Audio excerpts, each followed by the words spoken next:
Alors, mon nom est Pascal Rapillard, j'ai 31 ans et je suis suisse.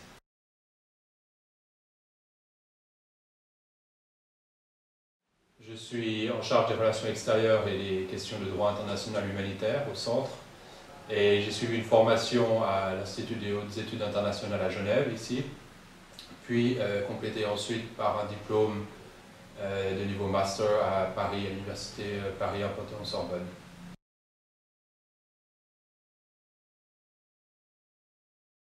Alors, je suis en charge des relations extérieures, de la coordination. Ça implique un travail de coordination à la fois interne et externe. Interne pour préparer différentes missions, différentes visites, des rencontres avec nos différents partenaires. Et puis au niveau externe aussi, pour faire la liaison avec les membres du conseil de fondation, avec les différentes ONG avec qui on travaille, et aussi avec les autorités nationales des différents pays affectés dans lesquels nous déployons nos activités.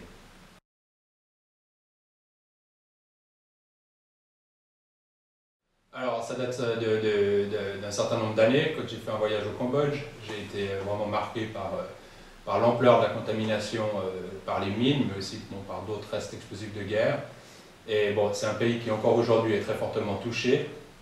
Et puis, c'est à partir de là, face à ce constat, que j'ai pensé que j'ai commencé à m'intéresser à la question, à regarder aussi quelle était la réponse internationale apportée face à ce problème. Et j'ai constaté que c'est un domaine finalement où les instruments qui ont été négociés au niveau diplomatique, au niveau juridique, finalement avaient un réel impact sur le terrain. Donc autrement dit, la Convention d'interdiction des mines antipersonnelles, plus communément appelée la Convention d'Ottawa, qui a été adoptée en 1997, prévoit une interdiction totale des mines antipersonnelles. Et c'est une convention qui a réellement permis de maintenant stigmatiser complètement les mines antipersonnelles et qui a aussi permis de soulever un montant considérable de fonds, de financement pour pouvoir appuyer les programmes de déminage sur le terrain dans les pays affectés.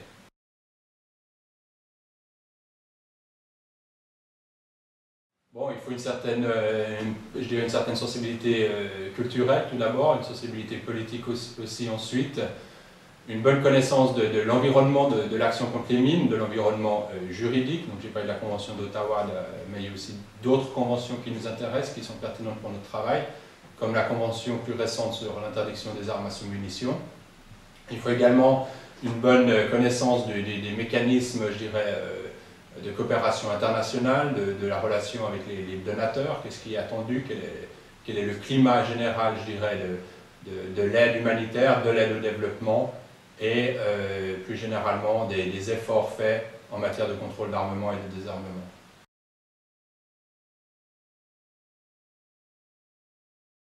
Bon, c'est surtout des côtés positifs auxquels je penserai en premier. Disons, c'est surtout une très grande diversité au quotidien. C'est aussi une mission, la mission du centre qui pour moi est fondamentale. Disons, à travers les conseils qu'on peut apporter aux pays qui sont affectés, nos experts, nos collaborateurs et le centre d'une manière générale, disons, peut contribuer à professionnaliser le domaine de l'action contre les mines, à faire des progrès, à faire du déminage plus vite, de manière plus sûre, de manière moins chère aussi.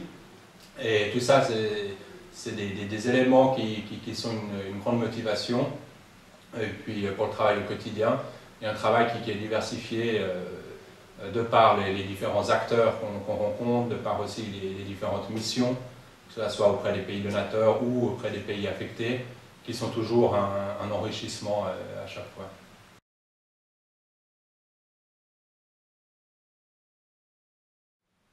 Oui, bon, il y en a eu, chaque mission, comme j'ai dit avant, est vraiment très enrichissante et puis permet de mieux connaître ce qui se passe dans ces programmes d'action contre les mines.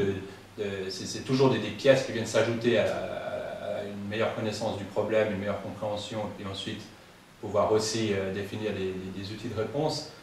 Une qui m'a marqué en particulier, c'est peut-être une mission au Tchad, effectuée en 2008, où j'ai pu constater vraiment, donc on est au milieu du désert, à Wadi Doum, dans le nord du Tchad, dans des conditions climatiques extrêmes. Il fait 50 degrés, il peut y avoir des vents de sable qui sont très très très forts, peu de villages environnants, donc des conditions climatiques vraiment difficiles, et de voir là le travail des démineurs au quotidien, qui évidemment se lèvent tôt pour éviter la chaleur de l'après-midi, donc qui travaillent de 5 h du matin à 1 h de l'après-midi environ.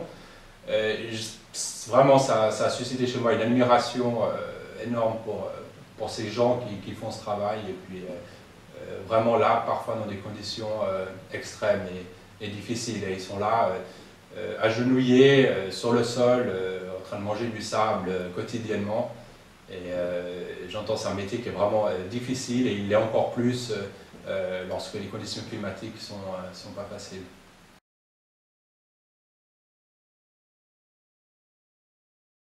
La Genève internationale, c'est une multiplicité d'acteurs, du monde du secteur humanitaire, d'acteurs du développement, d'acteurs du désarmement.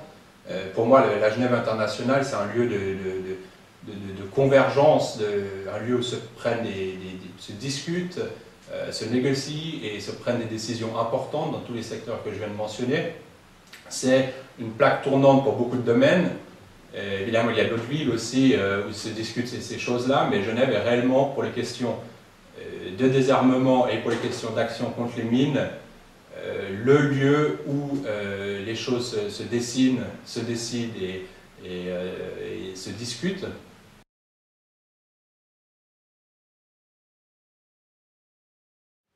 Bon, là évidemment, peut-être le premier conseil, c'est d'être persévérant, parce que on sait et on réalise vite que c'est un secteur finalement compétitif. Il faut avoir, je dirais, une bonne idée déjà du domaine de spécialisation ou du domaine d'intérêt particulier qui doit un peu guider, je dirais, la carrière ou le début de carrière.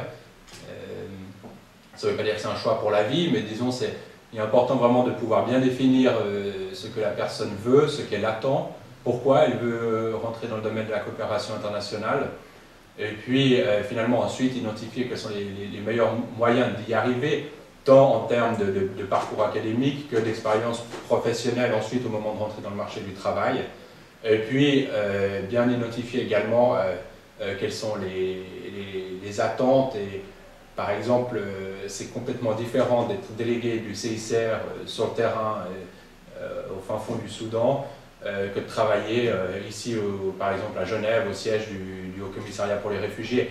Donc ça demande aussi des profils différents et puis des types d'engagement aussi différents. Et tout ça sont toutes des dimensions, des particularités qui sont à prendre en compte au moment où on veut commencer une carrière dans la coopération internationale.